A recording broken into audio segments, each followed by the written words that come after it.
Hi, this is Ruth Ann Bovey with Village Properties with another episode of How to Buy a Home. This episode, episode 5, is about meeting with a reputable local mortgage lender. When you buy a home, you don't actually use all of your own money. You use a portion of your money, but the majority of the money comes from a bank, and you pay monthly payments. The nice thing is they're consistent monthly payments to that bank to pay off that loan. Now, before you start looking at homes, before you go looking at open houses or going online, you need to meet with a local lender so that they can help you determine what you can afford. It doesn't make sense to look at $3 million homes when you can only afford $1 million or less. So definitely find out what you can afford so that you can have focused searching. You do want to use a local reputable lender. Talk to your family, talk to your friends, see who they've used that they believe was really good. The reason you want it to be local is their reputation is at stake. If they're from out of the area, they don't really care because it only impacts you. But if they're local and they don't do a great job, it impacts them and they lose business. So their reputation is at stake. So keep it local and ask your realtor who of the people that you're thinking of using they think is the best. You also want to look at interest rates and fees and how much is it going to cost you to get the loan, because that's important to take into consideration as well.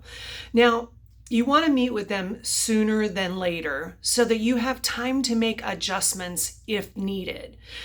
Maybe your credit score isn't what it should be or what it could be. And the better your credit score, the better interest rate you're going to get, which means you can afford more home. Maybe you want a garage, but it's not in your budget. But if your credit score goes up 20 points, boom, that garage is now affordable, which is great. You may need to increase your down payment or save up for closing costs. You also want to ask about any special programs like Coastal Housing Partnership, if your company is a part of that, or if there's any down payment assistance programs that are currently running. Another thing you'll want to keep in mind are what are the things that you're going to need when you meet with this lender.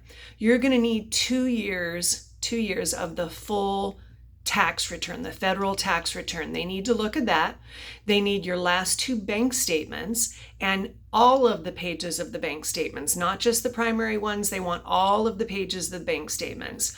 They also want your legal ID and your social security number.